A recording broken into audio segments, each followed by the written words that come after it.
नमस्कार दोस्तों, मेरा नाम है राहुल यादव और आप सभी का स्वागत है आज की स्पेशल वीडियो में।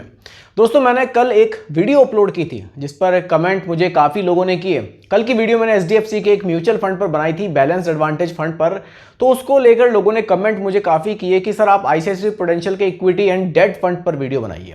तो आज की वीडियो में हम लोग आईसीआईसीआई प्रूडेंशियल का इक्विटी एंड डेट जो फंड है इसके बारे में बिल्कुल डिटेल में हम लोग समझेंगे। देखिए, इस वीडियो को देखने के बाद आपको काफ़ी हद तक क्लियर हो जाएगा कि ये म्यूचुअल फंड आखिर मार्केट में काम कैसे करता है, ये म्यूचुअल फंड आखिर है क्या, इसके बेसिक को हम लोग समझेंगे, इसमें रिस्क कैसा है उसको समझेंगे, इसके पास्ट में रिटर्न्स कैसे रहे हैं उसको समझेंगे, ये निवेश कैसे करता है, इसका तरीका क्या है, सब कुछ हम लोग समझेंगे। और साथ ही साथ एक चीज़ हम लोग और समझेंगे कि अगर हम लोग इस म्यूचुअल फंड में एसडब्ल्यूपी करते हैं, यानी कि इस म्यूचुअल फंड से अगर हम एक मंथली इनकम लेना चाहते हैं तो ये फंड हमारे लिए कैसा रहेगा।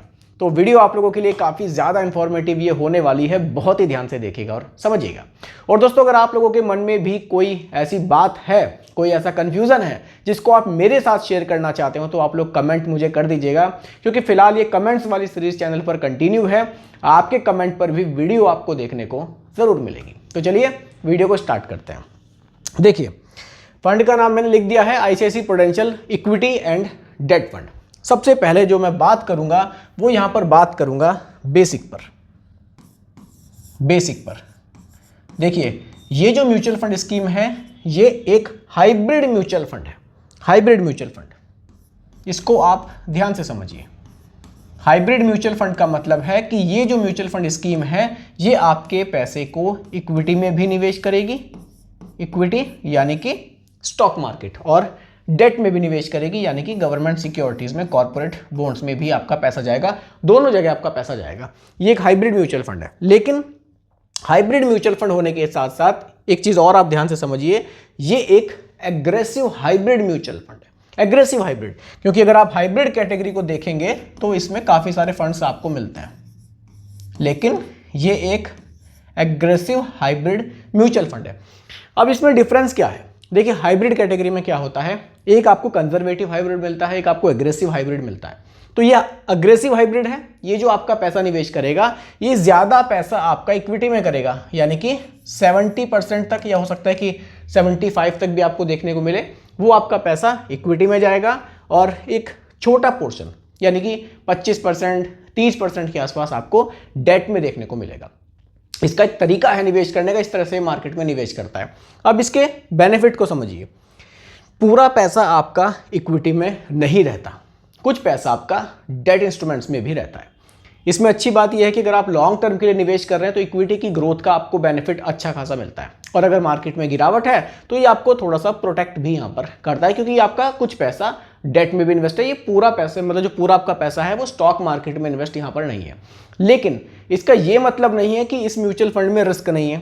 इस म्यूचुअल फंड में भी काफ़ी गिरावट का समय हमने देखा है। अगर मार्केट में गिरावट आएगी तो ये म्यूचुअल फंड भी आपको नेगेटिव रिटर्न्स दे सकता है, क्योंकि भाई पैसा तो इसका भी स्टॉक मार्केट में निवेश है। ये है कि हाँ, एक पोर्शन आपका डेट में है, लेकिन मैक्सिमम जो पैसा है वो इक्विटी में निवेश है। तो सबसे पहले तो इस कंफ्यूजन को दूर कर लीजिए। कुछ लोग कहते हैं कि अगर इस म्यूचुअल फंड में निवेश करेंगे तो फिर हमारा जो पैसा है वो रिस्क में नहीं है। ऐसा नहीं है, पैसा आपका जोखिम में है, क्योंकि यहाँ भी इक्विटी में पैसा जा रहा है। ठीक है, तो अगर मार्केट गिरती है तो गिरावट आपको इस म्यूचुअल फंड स्कीम में भी देखने को मिलेगी। ठीक है, ये क्लियर होना जरूरी है। अब मैं कुछ फंड के बारे में आपको दिखा देता हूं, डायरेक्टली एक वेबसाइट के थ्रू मैं आपको यहां दिखाने की कोशिश करूंगा। देखिए, आईसीआईसीआई प्रूडेंशियल का इक्विटी एंड डेट फंड, ये जो म्यूचुअल फंड है ये 5 नवंबर 1999 को लॉन्च हुआ था। ठीक है, इसमें मिनिमम इन्वेस्टमेंट आप 5,000 रुपए का कर सकते हैं। ये तो एक सामान्य सी चीजें हैं। खैर, मैं आपको आगे लेकर चलता हूं। इस फंड के रिटर्न्स पर अगर मैं बात करूं, अभी तक इस फंड ने लगभग 15% के जो रिटर्न्स हैं वो डिलीवर किए हैं। ठीक है, आगे चलते हैं। जो कुछ चीजें हैं मैं आपको दिखाना चाहता हूं वो मैं आपको दिखा देता हूं। देखिए, मैं आपको इसकी डाउन मार्केट परफॉर्मेंस दिखाना चाहता हूं। यहाँ पे 30 जनवरी 2021 से 31 जनवरी 2026 के बीच में अगर आप मार्केट में गिरावट देखेंगे इस फंड में कब कब देखने को मिली, देखिए -4%, -3%, -3%। तो गिरावट का जो दौर है वो इस फंड ने भी देखा है। तो मैं ये चीज़ आपको क्लियर करना चाहता था। कुछ लोग कमेंट में ही कह रहे थे कि ये फंड बहुत अच्छा है, मतलब कभी भी आपको ये नुकसान नहीं देगा। ऐसा बिल्कुल नहीं है, यहाँ भी गिरावट आ सकती है, लेकिन इसी के साथ आप इसकी अप मार्केट परफॉर्मेंस भी देख सकते हैं। 6%। मई 2021 में सबसे बढ़िया परफॉर्मेंस रही है, 6% से ज़्यादा के रिटर्न्स रहे हैं। तो जो फंड होते हैं वो हर तरह की कंडीशन हर तरह के फंड पर आती है। ऐसा नहीं है कि फंड सिर्फ आपको अच्छे रिटर्न्स ही बनाकर देगा, प्रॉफिट में ही रखेगा, ऐसा नहीं होता है, या फिर आपको नेगेटिव में ही रखेगा, ऐसा भी नहीं होता है। आप अपनी एज के अकॉर्डिंग, अपने गोल के अकॉर्डिंग अगर सही फंड चूज करते हैं तब वो आपके लिए ज़्यादा अच्छा होता है। ठीक है, कुछ और फंड के बारे में मैं आपको दिखाना चाहूँगा। देखिए यहाँ अगर आप ध्यान से देखेंगे, देखिए म्यूचुअल फंड डेट में अगर आप देखेंगे 20% का निवेश है, अगर आप इक्विटी में देखेंगे तो लगभग 75% का निवेश, यानी कि पैसा आपका मैक्सिमम इक्विटी में है, यानी कि 75% पैसा आपका इक्विटी में जा रहा है। अगर मैं आपको यहाँ पर इनके दिखाऊं कि पैसा किस तरह से निवेश है, अगर आप स्टॉक्स देखेंगे कौन कौन से, वो भी आप देख सकते हैं। आप मार्केट में किस तरह से पैसा निवेश है उसको भी देख सकते हैं। लार्ज कैप में बड़ी कंपनियों में ज़्यादा निवेश है, 64% के आसपास तो लार्ज कैप में ही निवेश है। बाकी कुछ स्मॉल कैप और मिड कैप भी आपको देखने को मिल जाएगा, लेकिन मैक्सिमम लार्ज कैप में निवेश होने से ये है कि आपका जो पैसा है मैक्सिमम वो इंडिया की टॉप 100 कंपनीज में जा रहा है। तो स्टेबिलिटी पर यहाँ पर ज़्यादा फोकस रखने की कोशिश की गई है। देखिए आईसीआईसी बैंक में है, एनटीपीसी, रिलायंस, एचडीएफसी, सन फार्मा, एक्सिस बैंक, कुछ इस तरह के स्टॉक्स में पैसा ज़्यादा निवेश यहाँ पर किया जा रहा है। अगर आप सेक्टर वाइज देखना चाहें तो फाइनेंशियल सर्विसेज में सबसे ज़्यादा निवेश है, oil gas and consumable fuels में भी 7% के आसपास है, हेल्थ केयर में भी है, कंज्यूमर सर्विस में भी है, पावर में भी है। तो सेक्टर्स काफ़ी अच्छे यहाँ पर लिए गए हैं, इसीलिए जो फंड की परफॉर्मेंस हम देख रहे हैं कि हमें काफ़ी हद तक अच्छी देखने को मिल रही है। देखिए फंड के बारे में आपको अगर डिटेल में जानना है, कुछ इस तरह से आपको थोड़ा डेप्थ में जाना पड़ेगा, उसको समझना होगा कि वो फंड आखिर निवेश कहाँ करता है। ठीक है, तो ये फंड के बारे में मैंने आपको बताने की कोशिश की। इस फंड के बारे में लोग ज़्यादा कमेंट मुझे कर रहे थे। अब सवाल आता है SWP का, क्योंकि इसको लेकर ही लोगों के कमेंट थे कि अगर हम इस म्यूचुअल फंड स्कीम में SWP करते हैं तो कैसा रहेगा।